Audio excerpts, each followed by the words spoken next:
तो वही मेरठ के सनसनीखेज सौरभ हत्याकांड मामले में अब नया मोड़ सामने आया है। पुलिस सूत्रों के मुताबिक हत्या के आरोपी साहिल का अंधविश्वास से गहरा संबंध बताया जा रहा है। आपको बता दें कि साहिल के कमरे से एक शैतान की तस्वीर भी मिली है जो उसकी मानसिकता और घटनाक्रम को संदिग्ध बनाती है। अब ये सवाल उठ रहा है कि क्या काला जादू या अंधविश्वास के प्रभाव से हत्या का कोई कनेक्शन हो सकता है। आपको ये भी बता दें कि सौरभ की हत्या उसकी खुद की पत्नी मुस्कान ने अपने प्रेमी के साथ मिलकर की थी, जिसके बाद दोनों ने शव को प्लास्टिक के ड्रम में बंद कर उसमें छिपा दिया था और खुद घूमने निकल गए। लौटने के बाद मुस्कान ने इस पूरी घटना का जिक्र अपनी मां से किया, जिसके बाद इस पूरे मामले का खुलासा हुआ। लेकिन अब इस पूरे मामले पर कई तरीके के एंगल भी सामने आ रहे हैं। फिलहाल आपको बता दें कि अब इसको अंधविश्वास से जोड़कर भी देखा जा रहा है, क्योंकि आरोपी मुस्कान का जो प्रेमी है साहिल, उसके कमरे से कई ऐसे सामान बरामद हुए हैं जो अंधविश्वास की ओर उसका झुकाव दर्शाते हैं।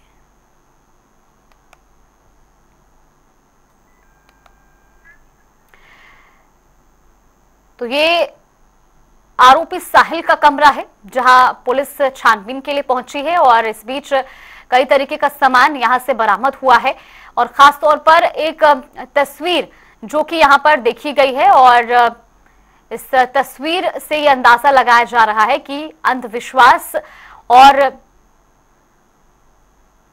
तंत्र मंत्र का इस्तेमाल किया जाता था। हालांकि तस्वीरें आपको दिखा रहे हैं साहिल के कमरे की, जहां से पुलिस को कई तरीके की तस्वीरें और कई तरीके का सामान भी बरामद हुआ है। लेकिन खास तौर पर यह तस्वीर जो आपको टीवी स्क्रीन पर दिखा रहे हैं, एक अजीब किस्म की तस्वीर, जिसके बाद अब इस पूरे हत्याकांड को एक अंधविश्वास के एंगल से भी देखा जा रहा है। तो आपको बता दें कि साहिल और मुस्कान ने सौरभ की हत्या के बाद तो तंत्र मंत्र और टुकड़े टुकड़े कातिल प्रेमी तंत्र मंत्र साधना करता था, ये जानकारी है। आरोपी साहिल के घर से संदिग्ध चीजें मिली हैं। शराब, बिल्ली, नमक से करता था काला जादू। आरोपी साहिल शुक्ला के नाना है तांत्रिक। आरोपी साहिल भी तंत्र विद्या का जानकार। तंत्र साधना के ही रखी थी बालों की जटा। अपनी मृत मां से बात करने का साहिल ने किया दावा। साहिल का दावा, मां के कहने पर ही किया कत्ल। तो वह इस मामले में सौरभ की पत्नी के माता पिता ने भी अपनी प्रतिक्रिया दी है। उन्होंने अपने दामाद सौरभ के लिए इंसाफ मांगा है और क्या कुछ उनका कहना है आप भी सुनिए। वो उसकी फीलिंग नहीं समझती थी जी। वो उसकी गलतियां मेरे से छुपाता था, मेरी बेटी की गलतियां, और उससे ब्लाइंड लव था। उससे अपने माँ बाप को छोड़ा उनने, परेशानी में रहा पर उसे नहीं छोड़ा। और मैं उसे दामाद के रूप में नहीं देख रहा। एक बेटा है वो मेरा, और उस बेटे को इंसाफ चाहिए मेरे को। अगले दिन 18 तारीख को मुझे 12 बजे फोन करा और फोन करने के बाद कहा मम्मी मेरी पीहू से बात करवा दो। हमने उसकी पीहू से बात करवाई तो ये रोने लगी। मैंने कहा क्या हुआ बेटा, तुम्हारी 15 दिन रहे हो, लड़ाई हो गई आपस में? तो कह रही मम्मी मैं घर आके बताऊंगी। मैंने कहा ठीक है आ जा। लड़ते रहते थे दोनों, बच्चा बुद्धि थे, कोई वो नहीं। लाइफ इनकी 2016 से लड़ाई नहीं चल रही थी। कोई हमें वो नहीं है, होती है बच्चों में बहस, लेकिन हमने कभी ऐसा वो नहीं लिया कि बहुत हम इंटरफेयर कर रहे हैं इनकी लाइफ में। लेकिन उस दिन 12 बजे जब भी ज्यादा रो रही थी तो हमने कहा घर पे आ जा, तू बता क्या बात हुई है। ये आई अकेले। मैंने कहा सौरभ कहाँ है? सौरभ आई नहीं बिल्कुल पीहू से मिलने। तो कह रही घबराई पहले तो। मैंने कहा बता क्या हुआ? मम्मी सौरभ नहीं रहा। रोते रोते बोली। मैंने कहा कैसे नहीं रहा, क्या हो गया, क्या बता? तो कहने लगी कि मम्मी उनका मर्डर हो गया। मैंने कहा मर्डर हो गया, किसने करा? तो उसने यही बताया कि उसके घर वालों ने मार दिया क्योंकि वो मुझे छोड़ नहीं रहे।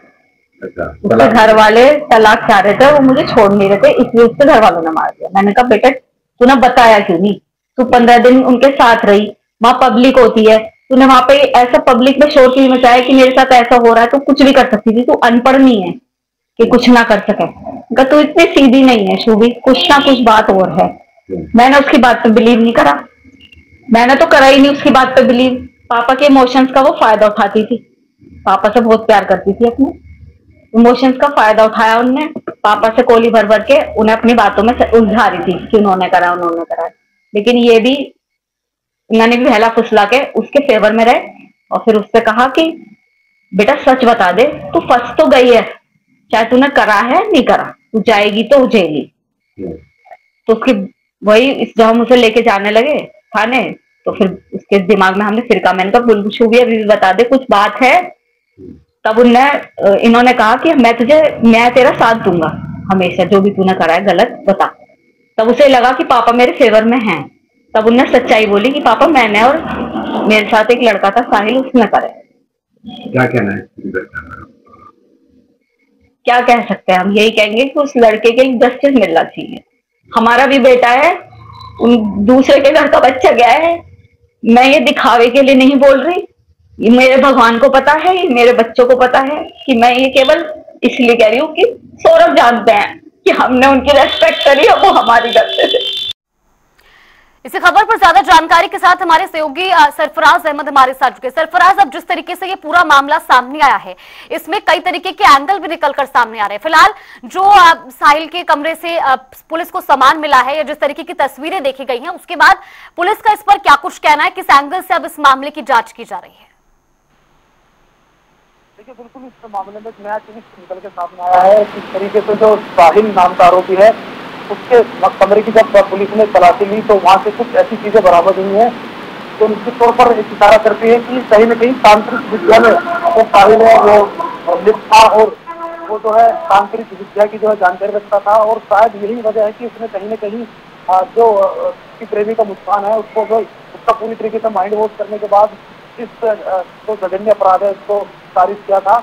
आपको बता दें कि जो साहिल के परिवार में जो कुछ लोग हैं, बताया जा रहा है कि वो भी तंत्र क्रिया के जो है माहिर हैं और ऐसे में कहीं न कहीं तो पुलिस की जांच है अब इस दिशा में भी चल रही है कि कहीं ये पूरा घटनाक्रम जो है तांत्रिक क्रिया के तहत को जो अंजाम को नहीं दिया गया है। सरफराज, लेकिन ये जरूर जानना चाहेंगे, जो मृतक है सौरभ, उसके परिवार की ओर से अभी कोई बयान सामने आया है? क्योंकि अब लगातार कई खुलासे हो रहे हैं, आरोपियों ने अपना जुर्म कबूल लिया है। अभी तक मृतक के परिवार की ओर से कुछ बयान सामने आया हो? मृतक के परिवार वाले जो है फिलहाल कोई यकीन ही नहीं हो रहा है कि इतना बड़ा कांड उनके बेटे के साथ हो गया, जबकि इस तरीके से प्रेम विवाह ने किया था, उसके बाद परिवार से अलग रह रहा था, तो वही पत्नी की जो हत्या की वजह बनी।